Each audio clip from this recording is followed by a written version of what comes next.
Now we're going to move to the defensive side of the football. Again, I think these are two very obvious names, but there are some very worthy honorable mentions in this. The two names are going to be Will McDonald and Jaquan Bailey, both Matt Campbell guys. Jaquan Bailey came in early Matt Campbell and set the tone on the defensive line, especially for Eli Rashid's group. Left Iowa State as the all-time sacks leader.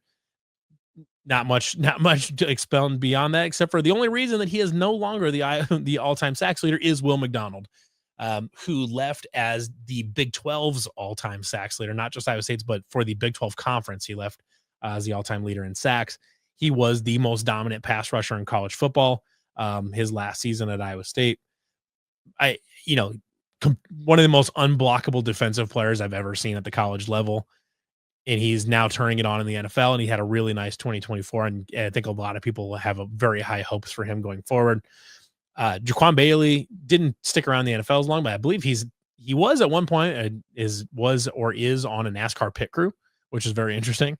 But both of these guys left Iowa State as all-time sacks leader. They were guys that you had to scheme around on defense. I don't know. They're like, as far as the two guys on this list, I don't think there's a lot of argument. Now, there were guys that did have some individual seasons or, were interesting players or had some individual seasons that were very good. Talking about a guy early in Matt Campbell's career that had a really good season, which was Dale Pearson. He had, I think he before Will McDonald broke it, I believe he held the single season sack record for a while, for a few years there. That was, he had a great season, but it was really just, a season. You look at a guy like JD Wagner had a really nice stint at Iowa State. Corey Morrissey had a very good stint at Iowa State, single season sacks. Eni Wazirike was a guy I really thought about for this list. I really, really thought about Eni Wazirike for this list, but it's a little bit hard to figure out exactly where to put him on the line because they kind of moved him around a little bit. He did play a lot of nose tackle. Which at his spot, with his pass rushing ability was a really big deal for Iowa State. The guy that did hold the record was Sean Moorhead. I think he absolutely deserves some honorable recognition here. He was Iowa State's all-time sacks leader. A couple of guys here. Reggie Hayward had a nice season there. A guy that a lot of people like to remember, maybe doesn't have the numbers here, but a guy that a lot of people like to remember, another one, rest his soul, is Jason Berryman. Was a really dominant force there for a little bit. Really interesting player. But I think you got to go with Will McDonald and Jaquan Bailey here. Just too productive for too long. Will McDonald obviously owns both of the top two marks for single season sacks, stealing it from Eni Wazirike, who would have had the single season mark. I said Will McDonald is easily on this list. Jaquan Bailey, I think, is also pretty safely on this list, defensive end. But I said Sean Moorhead, Corey Morrissey, JD Wagner, Sean Moorhead, a few other guys that had nice stints at Iowa State, but maybe just weren't as individually productive as other guys.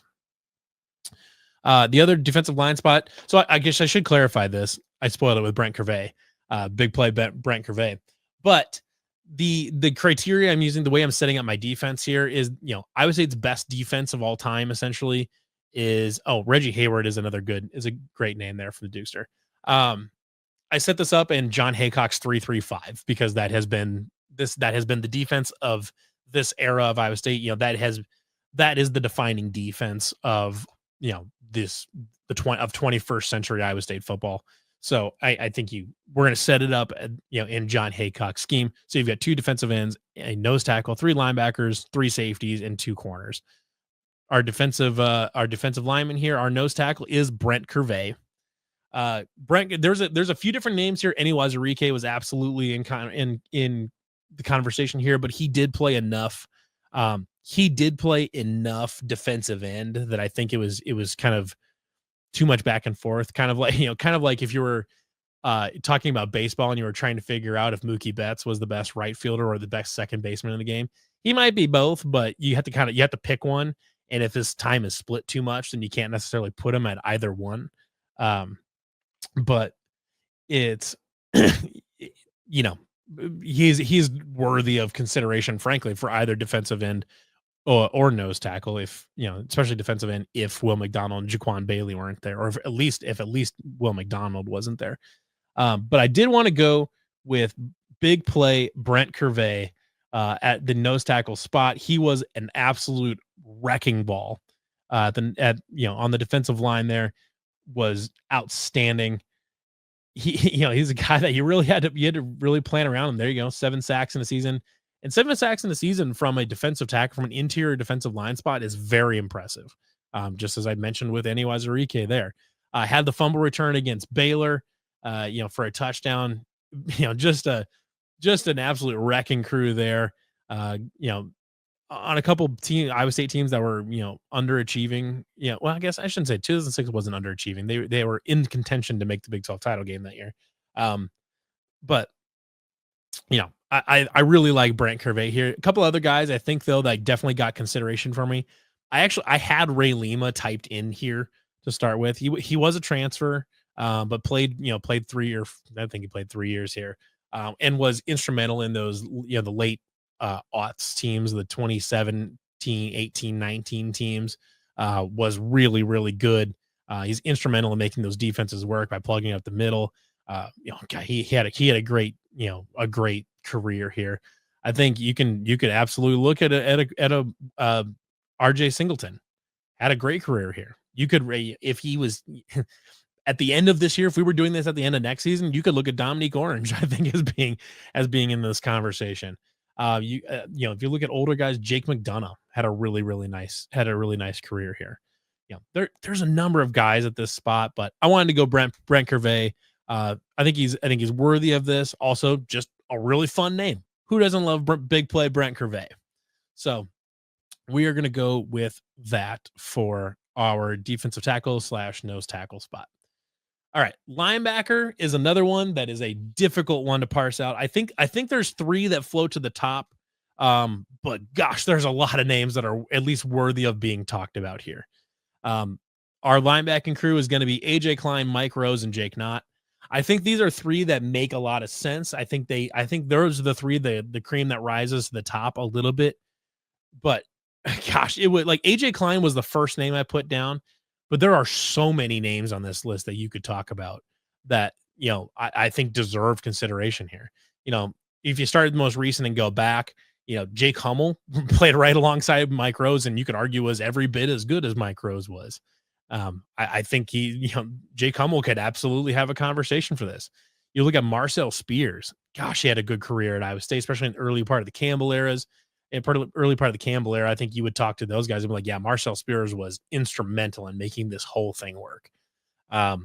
You can't hardly tell the story about early Matt Campbell defense, or early John Haycock / Matt Campbell defenses without talking about Marcel Spears.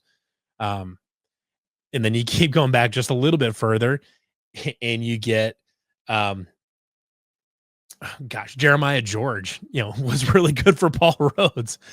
He was really great right after AJ Klein and Jake Knott. Jeremiah George had a great career, and he played in the NFL a little bit. And I believe he's the he's an assistant strength coach or a linebackers coach at Texas. I believe. I don't know if he still is there or not, but he was at one point. But great career at Iowa State. Then obviously you go back to the Jake Knott, AJ Klein era.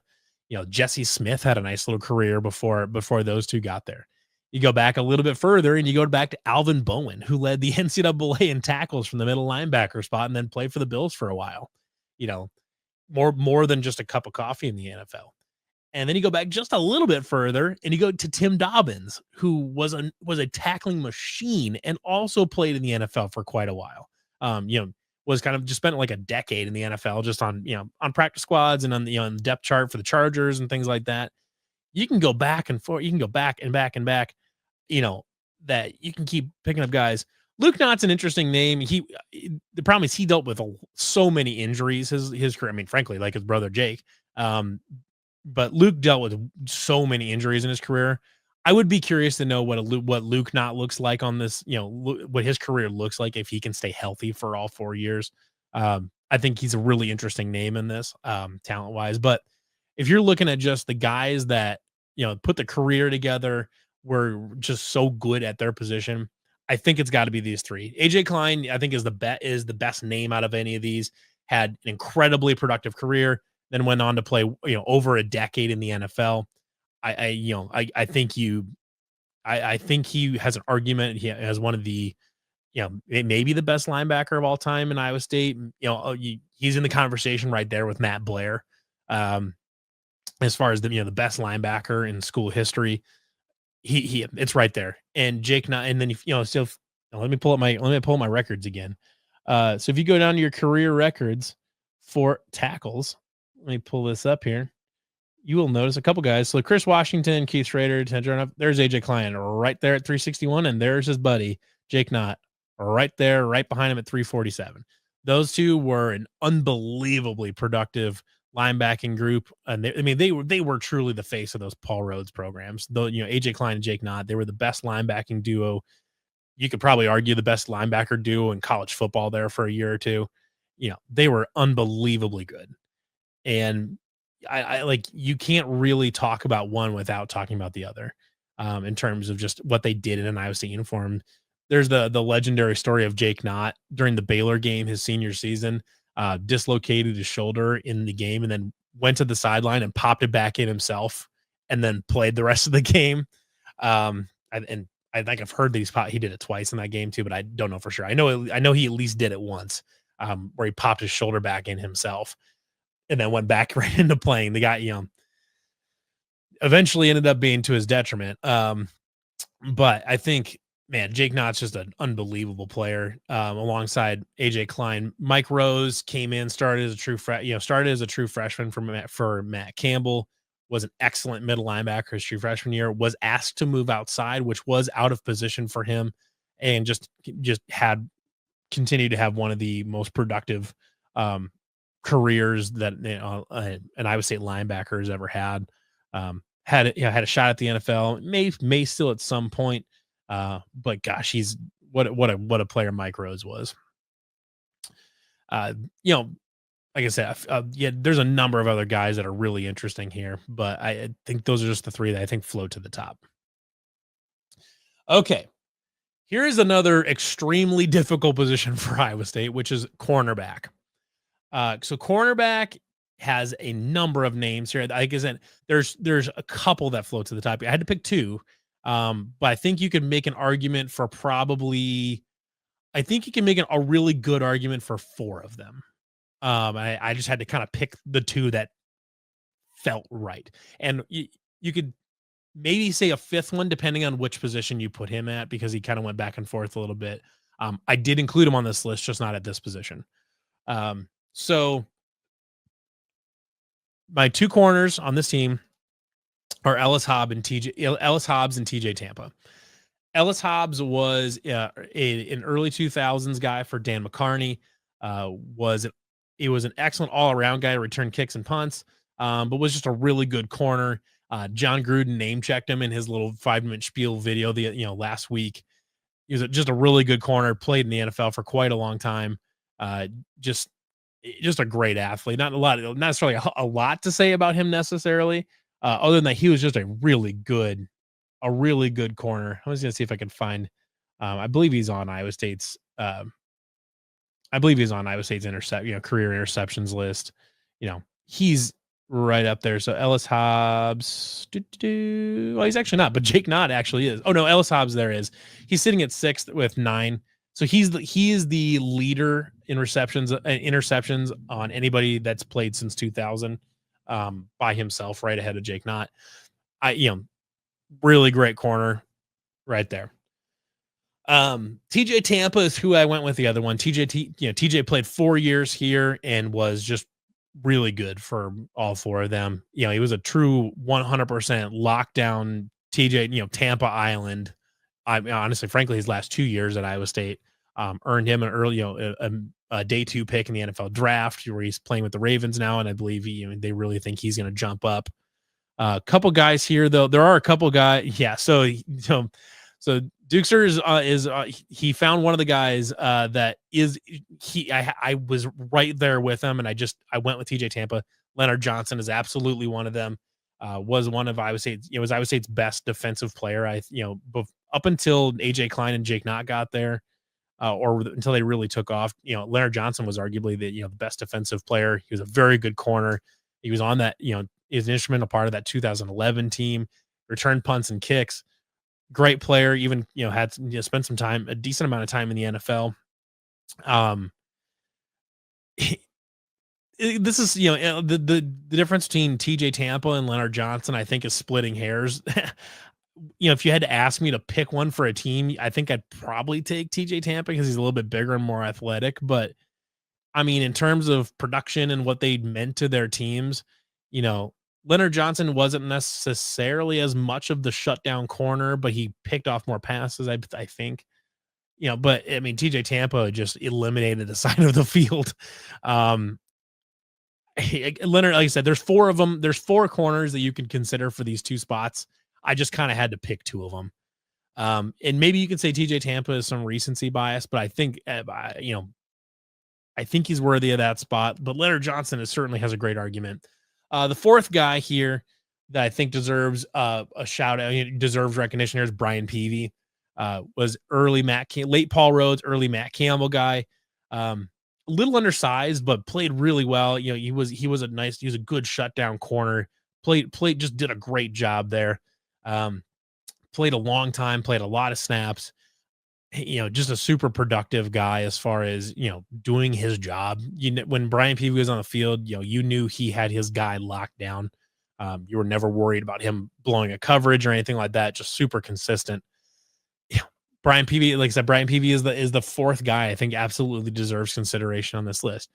But if you wanted to throw some other names in there, I mean, you could absolutely throw in Miles Purchase, who just finished up a long career at Iowa State and, essentially played. He started ever since he was a sophomore and then started really towards the end of his freshman year too. Great question about the Dukester. Will John Tez be here after his career? If he continues on the same track he's on right now, I think John Tez Williams is probably on this. I think he's probably up here with Ellis Hobbs. If he continues on this pace as far as picking off passes and stuff like that. If he takes the jump this year that I think a lot of people expect him to take, in becoming a real shutdown corner, more than just an opportunistic corner that picks off passes and really just start to shut down the side of the field. I think John Tez will be on this. He'll be, at minimum, he'll be the 5th name in this group that really deserves a spot in this too. But I think, I certainly think he's on pace right now to pass TJ Tampa and take this 2nd spot, or maybe even the 1st, and maybe just shuffle everybody down and take the number 1 spot here. He's off to an unbelievable start in his career. And I think, if he takes the leap this year, I think a lot of people think he can take this. He'll be in consideration for this spot. So like I said, lots of really interesting names. You could go back. You could go back to back to the McCarney era as well, and grab a few other guys. I'm right now. I'm completely blanking on the guy. He played right across from Ellis Hobbs, but was an excellent player back then too. LaMarcus Hicks. That's who I was thinking of. LaMarcus Hicks, very good corner. Is he one of the 2 best corners of the past 25 years? I don't know. But he's another, absolutely an honorable mention guy. LaMarcus Hicks, great player. I think he's right there. Okay. Safety spot. Another very difficult group for Iowa State because they've had a number of very good safeties. These guys, but my 3 here are all Matt Campbell guys, somewhat to my chagrin because there are some Paul Rhodes and even Dan McCarney guys I think that I want to shout out because I think they were very good in their own right. But first name on here, I mean, like I said, all 3 of these are Matt Campbell guys. We'll just do them all at once. You got Beau Freyler, Greg Eisworth, and Anthony Johnson. Anthony Johnson obviously spent the good part, the good portion of his earlier career as a corner. You could have absolutely made him one of the corners here. But he did finish as a safety, and because of that, I'm going to put him there because I think he deserves to be on this team, either as a corner or a safety. But I wanted to, I felt like Ellis Hobbs and TJ Tampa were better corners than Anthony Johnson was. But Anthony Johnson, just as a defensive back, needed to be on this team. So I put him at safety. Beau Freyler just finished his career.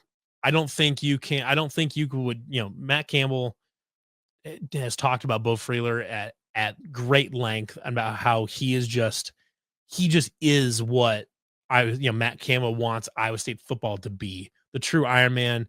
He never missed games. And frankly, he robbed himself of an NFL career uh, because he just refused to bow down to injury, and he just played through everything and was just the ultimate leader and the guy you want on your defense. Beau Freyler has to be on this list. Is he like the most important or the best Iowa State's safety in Iowa State history? Maybe. I think there's other guys that you could absolutely throw into that conversation. But as far as the Matt Campbell era and the last 25 years ago, you cannot tell the story of Iowa State football in the Matt Campbell era without talking about Beau Freyler. Greg Eisworth, I think, he kind of gets slept on a little bit because I actually don't really know why he gets slept on a little bit, but he kind of does. Greg Eisworth, he was originally a transfer. He started Ole Miss, was a JUCO guy, and then eventually, he played at Iowa State for, I want to say, was he here for 4 years? Even as a JUCO transfer, he played here forever. Let me pull that up just real quick. He led the team in tackles in 2018 that I just saw. So he played 4 years at Iowa State. Via his COVID year. But he racked up a lot of tackles there, racked up on, a number, didn't pick up a lot of passes. He only picked up 5 passes, but he was a guy that you could always count on back there. He was a good in run support. Like I said, did lead the team in tackles in a couple seasons. Was just, he was the bridge between, he was the guy in early Campbell era that got things stabilized on the back end, which turned it over to Beau Freyler for the second era of, for the second half of Matt Campbell's era, of the Matt Campbell era. And I think Greg Eisworth was such a good player. I loved watching him play. Super nice guy. I got a chance to talk to him a little bit down in Dallas last year. Super nice guy. And I think he's worthy of this team. And as I mentioned before, Anthony Johnson is my other safety here. Like I said, I understand that he played his first, most of his career at corner and was a very, very good corner. But because Anthony Johnson finished off at safety, I'm going to put him here. This is a guy, like I said, that Matt Campbell has talked about at length, after at the end of his career, talked about at length that Anthony Johnson was a guy that always did everything. He did things the right way. He was one of those program culture setters and just personified everything you want a corner to be at Iowa State, and was an incredibly productive player. Just didn't, he didn't have a lot of, he didn't register his first career interception until his senior year. But part of that was because nobody threw at him for a couple years there. Then did finally play a very good safety position his senior year. Absolutely deserves to be on this team, even if he did spend even if he did split his career between positions, absolutely deserves a spot on this team. So at safety, the other guys you can throw in this, there's a number of other like fun names that you can really throw into this conversation. Go back just a little bit to the Paul Rhoads era. I think Jaquez Washington played safety for a long time at Iowa State, was very good, very productive. He was a guy I really considered throwing on here with Jaquez Washington. You could look at a guy like Dion Broomfield, who played a very good safety for Iowa State and is now the safeties coach at Iowa State. If you're just going off of the player, he doesn't quite make those lists, and that's why I left him off the list, because he was a good player, just maybe not as good as those three. But now if you talk about his impact as a player and a coach, maybe he deserves to be on the list. Really interesting guy. We had a comment here. Dukester says Zach Sandvig was underrated. Absolutely. Zach Sandvig was a good player. One of my favorite players in the Dan McCarney era was Nick Mosier. He was a John Lynch type safety where he's just wrecking people over the middle. I think he did play some hybrid linebacker safety type thing. But I think he was mostly considered a safety. But no, Nick Mosier was a fun name there for a while. Kamari Cotton Moya had a very productive career for Paul Rhoads, and then toward the first part of the Matt Campbell era. Kamari Cotton Moya was really solid. He's a little bit vulnerable in deep coverage, but just a really solid safety, did a really nice job. Malik Verdon, if he hadn't been hurt so much, I think would absolutely be in this conversation. Jeremiah Cooper is still playing, but if he can rebound and have another really good, like an all Big 12 type of season, Jeremiah Cooper, at the end of next season is maybe on this list too. You can back. There's a couple guys that had short stints, like if you remember this name, Steve Paris, was there towards the late 2000s and played a couple really nice years for Iowa State, and then eventually got his shot in the NFL. Lot of names here at safety for Iowa State, but I think those are three that I feel really good about. Like I said, I think you can't tell the story of the Matt Campbell era really without talking about these three guys. Especially these would be my guys for safety. And I feel pretty good about that. But they said there's plenty of good names to throw out there for that position group. All right, just a couple spots left here. Kicker is going to be Cole Netten. Most accurate kicker in Iowa State history, was the all-time scoring leader until Breece Hall took that over. I don't think there's a really good argument here. We've had kickers have good individual seasons. But if you look over the span of a whole career, it's Cole Netten. It's not anybody else. It's Cole Netten. Yeah, I know like people like to look back fondly on like Brett Culbertson and stuff like that, but he was really more of kind of just the Iowa game. It's Cole Netten. Punter, Kirby Vanderkamp. He's a guy. Now I think Tyler Perkins, if he can continue to ascend, might be there. Tyler Perkins is currently the career active leader in punting average, but he's not done yet, so we're not going to throw him in on this just yet. Kirby Vanderkamp is the highest career punting average of the eligible players, and obviously Cyclone fans remember him fondly. He had a big leg. He could pin guys in the corner, and he was Paul Rhodes wasn't afraid to have him carry the ball and try to pick up first down on a couple fake punts. Kirby was a really fun player. I got no problem with putting Kirby here, even though he's got some of that, a little bit of that Steele Jantz type aura where he was just kind of a goofy player that kind of got used in a goofy way, but he was genuinely very good at his job. Kirby Vanderkamp absolutely deserves to be here. Let's look at some specialists. Kick returner is obviously Kene Nwangwu. Punt returner, Trevor Ryan. There's a few other guys here. Leonard Johnson was a very good kick returner, but he was really mainly just earlier in his career that he was returning kicks. You could look at Ellis Hobbs, who returned a bunch of kicks, but he's already on the team at corner, so I elected to not put him there. JJ Moses is an interesting name. There he was early 2000s, and his career overlapped into the 90s just a little bit, so I didn't put him, but I did very much consider JJ Moses for this spot. But Kene Nwangwu was an unbelievably good kick returner, and there's a reason that he is probably the best kick returner in the NFL right now. There's a reason for that. He was really good at his job.